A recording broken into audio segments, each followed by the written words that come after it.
Hello दोस्तों, मेरा नाम पूजा यादव।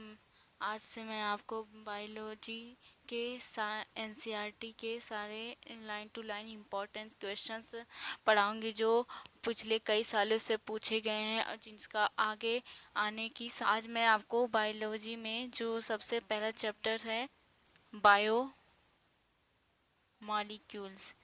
ये एक बहुत ही छोटा चैप्टर है बट ये एक इम्पोर्टेंस क्वेश्चन बनता है।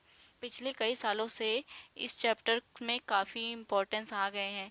इसमें कम से कम 2 क्वेश्चन पूछने की संभावना है, तो ये भी एक इम्पोर्टेंट चैप्टर में से एक है हमारा एक नीट स्टूडेंट्स के लिए। चलो let's start. Different elements living tissue के क्या पाए जाते हैं? कॉन्स। कॉन्स, ये मेरा ट्रिक है। Carbon, hydrogen, oxygen, nitrogen, sulphur and phosphorus जो लिविंग टिश्यू के इम्पोर्टेंट एलिमेंट हैं विद रिस्पेक्ट टू अदर्स। ठीक है।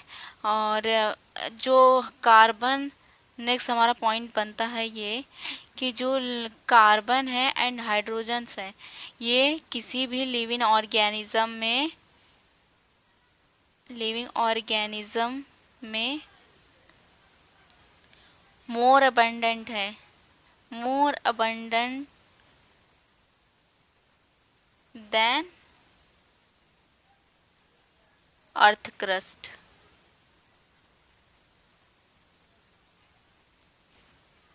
अब हमारा तीसरा एक एक्सपेरिमेंट आगे की टॉपिक में है जिसमें हम ये देखते हैं कि इसके क्या क्या केमिकल कंपोजिशन निकलता है एक लिविंग टिश्यू में। तो उसके लिए हम क्या करेंगे, एक लिविंग टिश्यू को मोटल और पेस्टल के द्वारा उसे ग्राइंड कर लेंगे। ग्राइंड करने के बाद उसे किसी क्लॉथ या छन्नी के द्वारा उसका स्ट्रेन करेंगे। तो हमें उसमें ट्राइक्लोरो एसिटिक एसिड नामक एक केमिकल डाल के तब हमने ये देखेंगे उसमें 2 चीज़ हमें मिलेंगी। एक फिल्ट्रेट मिलेगा, फर्स्ट क्या मिलेगा? फिल्ट्रेट। दूसरा क्या मिलेगा? रिटेंटेट। रिटेंटेट। जो फिल्ट्रेट है, स्पेलिंग की थोड़ी मेरी मिस्टेक होगी तो प्लीज़ उसको थोड़ा देख लेना। तो फिल्ट्रेट जो है वो एसिड सल्यूबल होगा,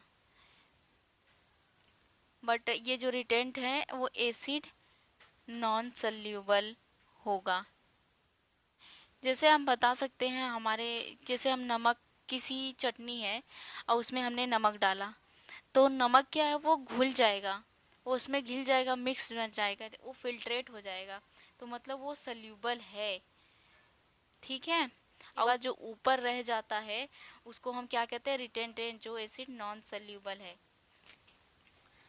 आगे का हमारा टॉपिक है कार्बन कंपाउंड जो होते हैं किसी भी लिविंग टिश्यू में, जो कार्बन कंपाउंड्स जो हमें पाए जाते हैं उसको हम क्या कहते हैं? कार्बन कंपाउंड जो किसी भी लिविंग ऑर्गेनिज्म में है, in living, that's called biomolecules. उसको हम क्या बोलेंगे? उस कार्बन को बायोमॉलिक्यूल्स कहते हैं। हमारा अगला नेक्स्ट टॉपिक ये है, मान लो ये इतने जितने भी सब पॉइंट्स बता रही हूँ ये हमारे नीट में प्रीवियस ईयर्स ये क्वेश्चंस पूछे गए हैं और आगे पूछने की प्रोबेबिलिटी है। तो प्लीज़ इसको, जो मैं नोट्स बना रही हूँ उसे आप आगे, जो मैं बोल रही हूँ उसको लिखते जाइए और जो बना रही हूँ उसको भी आगे नोट कर लेना है क्योंकि ये सच में बहुत इंपॉर्टेंट है। अर्थ क्रस्ट और ह्यूमन बॉडी में क्या पाए जाते हैं, एलिमेंट्स कितनी परसेंटेज है, तो ज़्यादा आपको उस किताब में देखने की ज़रूरत नहीं। बस 2 चीज़ ध्यान में रखने का, जो हमारी ह्यूमन बॉडी है ना, ह्यूमन बॉडी में मोस्टली क्या सबसे ज़्यादा होता है? कार्बन एंड ऑक्सीजन ज़्यादा पाया जाता है, बट अर्थ क्रस्ट में सबसे ज़्यादा क्या पाया जाता है? ऑक्सीजन का परसेंटेज सबसे ज़्यादा है, मोर है। ठीक है। अरे यार, हमारा नेक्स्ट टॉपिक क्या है? Amino acids. जिसमें क्या हम पढ़े, जिसमें इसमें 2 ग्रुप्स हैं। फर्स्ट है COH, एक फंक्शनल ग्रुप है, दूसरा NH2। ये ऐसे फंक्शनल ग्रुप्स हैं। इस अमाइनो एसिड में एक अल्फा कार्बन्स होते हैं। अल्फा कार्बन्स किसे कहते हैं? कोई फंक्शनल ग्रुप है मान लो, उससे अटैच कार्बन ये मान लो, इसे क्या कहेंगे? अल्फा कार्बन, जिसमें एक H NH2 और एक R, इसको हम क्या बोलेंगे, alpha, alpha carbon. Functional group से अटैच कार्बन को अल्फा कार्बन कहते हैं। तो ये हमारा अल्किल ग्रुप है, ये वेरिएबल है जिससे हम कई अमाइनो एसिड्स बना सकते हैं। तो कुछ एग्जांपल्स हैं हमारे एनसीईआरटी बुक में, जैसे CH, NH2, COH, इसका नेम क्या है, ग्लिसरीन। हमारे अल्किल ग्रुप की जगह क्या आया, H, ये क्या है, सिंपल अमाइनो एसिड्स है। और दूसरा एग्जांपल क्या है हमारी एनसीईआरटी में, एलानिन। एलानिन में क्या सब्स्टिट्यूट है, CH3, मिथाइल ग्रुप इसमें रिप्लेस हुआ है, मिथाइल ग्रुप इसमें ऐड किया गया है। और तीसरा क्या है, सेरीन, जिसका क्या है, आर ग्रुप क्या होगा हमारा इसमें,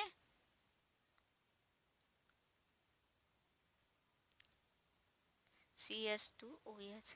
देखो सबका खाली ये डिफरेंस है अल्किल ग्रुप, बाकी सब एक जैसा ही है सबका। तो इससे हम 20 अमाइनो एसिड्स बना सकते हैं। तो ये नेक्स्ट हमारा क्या है टॉपिक, नेक्स्ट हमारा ये है कि हम कैसे पहचानेंगे अमाइनो एसिड जो है वो एसिडिक है या बेसिक। ये दो चीज़ों पे डिपेंड करता है। फर्स्ट हमारे पास कितना कार्बोक्सिलिक ग्रुप है, और दूसरा कितना हमारे पास NH2 ग्रुप है जो बेसिक को इंडिकेट करता है। तो अगर ज़्यादा कार्बोक्सिलिक होगा तो एसिडिक होगा, और ज़्यादा NH2 ग्रुप होगा तो बेसिक होगा। तो बेसिक में हमारे क्या, एसिडिक में हमारे क्या क्या एग्जाम्पल है, जैसे ग्लूटामिक एसिड,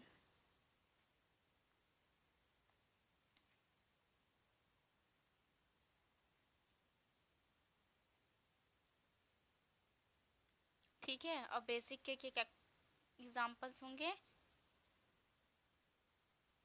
जैसे लाइसिन्स हुए। और न्यूट्रल में आएंगे वलाइन हुए, ग्लाइसिन्स भी आ सकते हैं जो हमारी एनसीईआरटी में नहीं दिया बट है, ठीक है। नेक्स्ट हमारे क्या टॉपिक है, इसके बाद जो हमारे जो अमाइनो एसिड्स हैं इसमें कुछ एरोमेटिक्स अमाइनो एसिड्स भी होते हैं।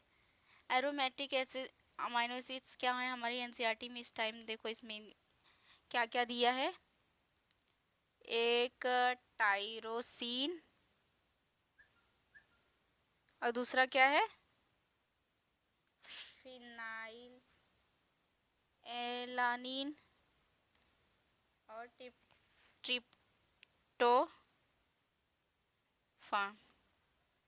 ये एरोमेटिक अमाइनो एसिड्स है, ठीक है। ये नोट्स हैं जो आगे आपको फटाफट रिविजन्स के लिए है। ये मैं आपको पूरा सीआरटी की लाइन से और पुराने प्रीवियस ईयर ये क्वेश्चंस पूछे गए, इंपॉर्टेंट है ये बहुत, क्योंकि मैंने सब प्रीवियस ईयर क्वेश्चंस को कई बार इसे सब डिस्कस की, अच्छे सब देखा, तब जाके मैं आपको ये टॉपिक बना के दे रही हूँ। अगर आप इसको लास्ट टाइम पे भी रिवीजन कर लेंगे तो आपके लिए बहुत अच्छा स्कोरिंग होगा, 340 प्लस के अबव ही होगा। तो देखते हो आगे हमारा ये टॉपिक है जो अमाइनो एसिड्स है, अगर हमने इसको आयनाइज किए, अगर आयनाइज किए तो तीन तरह के आयनाइज होंगे। एक तो केटायनिक आयनाइजेशन होगा, एक एनायनिक आयनाइजेशन होगा, एक में दोनों होंगे। और जब दोनों चार्जेस होंगे केटायन एनायन तो उसको हम क्या बोलेंगे, ज्विटर आयन। जैसे देखो क्या है, दोनों चार्जेस है, इसको क्या बोलेंगे, ज्विटर आयन। ये ध्यान दो, ये इम्पोर्टेंट है, ये क्वेश्चंस आते हैं पेपर में। ज्विटर आयन निक फॉर्म है, ठीक है, ज्विटरानिक फॉर्म। इसका ये क्या होता है, न्यूट्रल होता है। इसका पीएच कितना होता है, 7, ठीक है। और ये फर्स्ट है। और इसके बाद अगर अगर ये केटाइनिक हो, अगर ये केटाइनिक हुआ तो जो पीएच है हमारा वो 7 से कम होगा। इसका मतलब क्या होगा, ये एसिडिक होगा, समझ रहे हैं, ये एसिडिक होगा। अगर यही जो है एनायनिक हो जाए तो क्या हो जाएगा, बेसिक हो जाएगा। NH2CH क्या हुआ अभी, ये कौन सा फॉर्म हुआ, एनाइनिक, एनाइनिक हुआ। इसमें क्या होगा, pH ग्रेटर देन 7 क्या हो जाएगा, बेसिक हो जाता है। 7 के अबव जो होता है वो बेसिक होता है। केमिस्ट्री तो पढ़ा ही होगा आप लोग ने। चलो ठीक है, नेक्स्ट अगला हमारा ये है कि जो लिपिड्स और फैट्स ये सब के बारे में है। तो जो लिपिड्स हैं इसमें क्या है, लिपिड जो है ये ऑयल्स होते हैं या फैटी एसिड्स होते हैं। तो जो फैटी एसिड होते हैं वो उसमें क्या क्या होते हैं, लिपिड्स में क्या क्या, कुछ फैटी एसिड भी लिपिड हो सकते हैं, ठीक है। तो हमारे फैटी एसिड में क्या क्या होते हैं, फैटी एसिड में हमारे दो चीज़ होती हैं।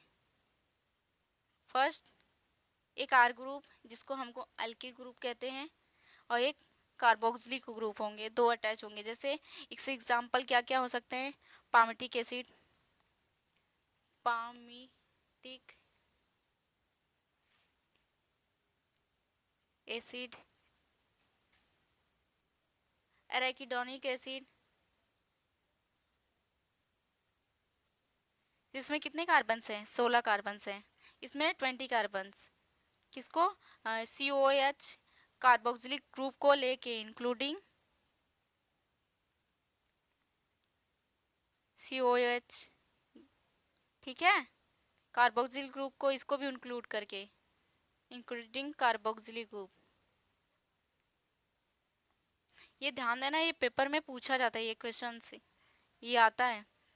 फिर इसके बाद लिपिड्स जो होते हैं हमारे, ये कैसे होते हैं, इनसल्यूबल होते हैं वाटर में। लिपिड्स जो होते हैं इनसल्यूबल होते हैं वाटर में।